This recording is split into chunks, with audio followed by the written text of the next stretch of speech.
Assalamualaikum warahmatullahi wabarakatuh.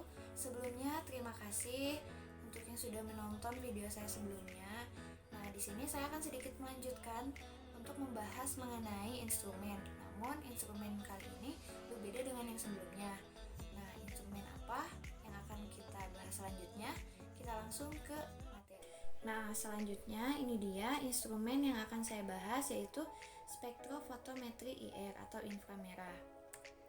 Video ini juga ditujukan sama untuk memenuhi tugas penentuan struktur. Disusun oleh saya sendiri, Tia Anissa, dengan NIM 3211171056. Nah, apa itu spektrofotometri IR atau inframerah? Jadi, spektrofotometri infrared atau inframerah itu merupakan suatu metode yang mengamati interaksi molekul dengan radiasi elektromagnetik yang berada pada daerah bilangan gelombang 13.000 sampai 10 cm-1. Nah, ini gambaran spektrofotometri IR itu seperti ini. Kemudian, bagaimana prinsip spektrofotometri IR? Jadi, bila suatu senyawa diradiasi menggunakan sinar inframerah, maka sebagian sinar akan diserap oleh senyawa, sedangkan yang lainnya akan diteruskan.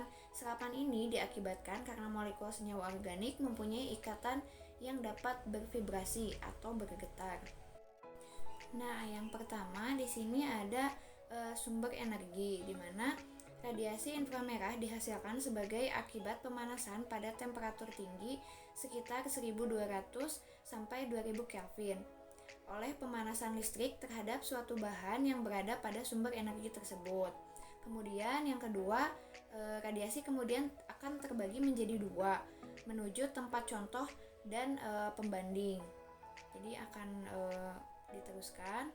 Setelah sinar IR di-split, sinar terbagi menjadi dua arus, yaitu sinar yang menuju sampel dan sinar yang menuju larutan baku pembanding. Jadi ini terbagi menjadi dua.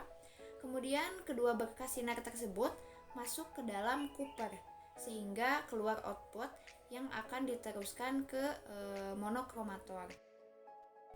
Nah, setelah di Cooper ini sinar masuk melalui celah masuk pada monokromator. Jadi masuk ke celah, kemudian sinar dialirkan masuk melalui celah masuk pada monokromator ke bagian grating. Jadi setelah celah masuk akan diteruskan ke bagian grating. Nanti di sini sinar akan difokuskan oleh grating. Kemudian yang terakhir, sinar keluar melalui celah dan masuk ke alat scan frekuensi. Jadi nanti barulah akan diteruskan hasil akhirnya ke detektor. Nah, selain susunan alat, dalam IR juga ada istilah-istilah tertentu. Nah, di sini ada 4. Yang pertama ada pita overtone. Nah, ini adalah pita yang dihasilkan oleh eksitasi. Eksitasi yang berlangsung dari ground state ke tingkat yang lebih tinggi, memiliki frekuensi 2 kali lebih tinggi dari frekuensi fundamental. Kemudian yang kedua ini ada pita beats.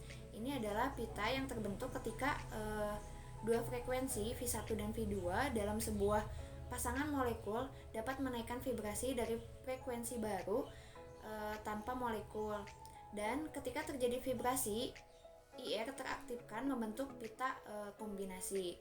Kemudian yang ketiga ada Fermi resonansi. Nah, apa ini Fermi resonansi?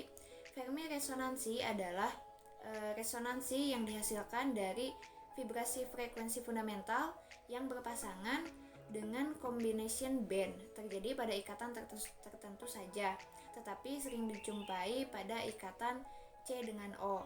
Nah, Fermi resonansi ini merupakan juga pergeseran energi dan intensitas pita penyerapan dalam spektrum inframerah sebagai konsekuensi dari kuantum mekanik pencampuran.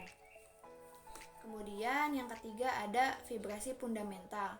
Ini adalah vibrasi suatu molekul yang dapat dihitung dengan rumus 3n-5 untuk molekul linier dan 3n-6 untuk molekul tidak linier, di mana n adalah banyaknya atom.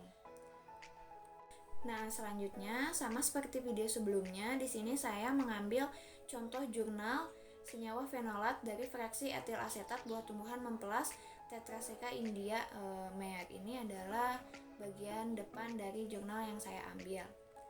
Kemudian dalam jurnal ini juga sama, ada contoh dari hasil spektro IR. Nah, ini ada hasilnya. Maaf, tertutup oleh gambar saya.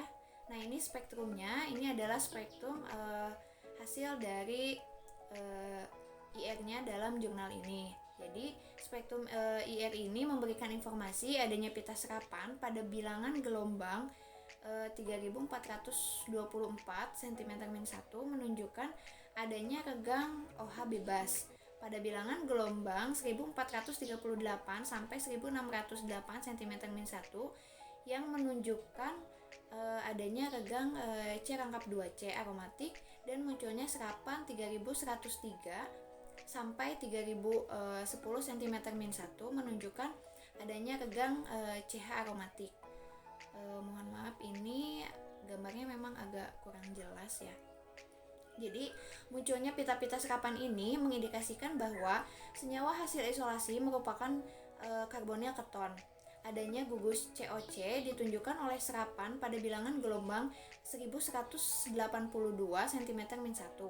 Kemudian pita serapan pada bilangan gelombang 2947 cm-1 menunjukkan adanya regang C dengan H alipatik, dan pada bilangan gelombang 1386 sampai 1354 cm-1 menunjukkan adanya lentur C dengan H alipatik. Spektrum IR senyawa hasil isolasi ini bisa dilihat hasilnya seperti ini, namun mohon maaf agak kurang jelas. Itu penjelasan mengenai hasil dari spektrum IR-nya. Nah, ini ada daftar pustaka yang saya gunakan dalam pembuatan video dan materi ini. Ada 2. Baik, terima kasih untuk penjelasan dari materi kali ini. Mohon maaf apabila banyak kesalahan. Terima kasih, sampai bertemu lagi di lain waktu. Nah, itu dia sedikit pembahasan mengenai materi spektrofotometri IR atau info merah. Semoga video ini juga bermanfaat, dan jangan lupa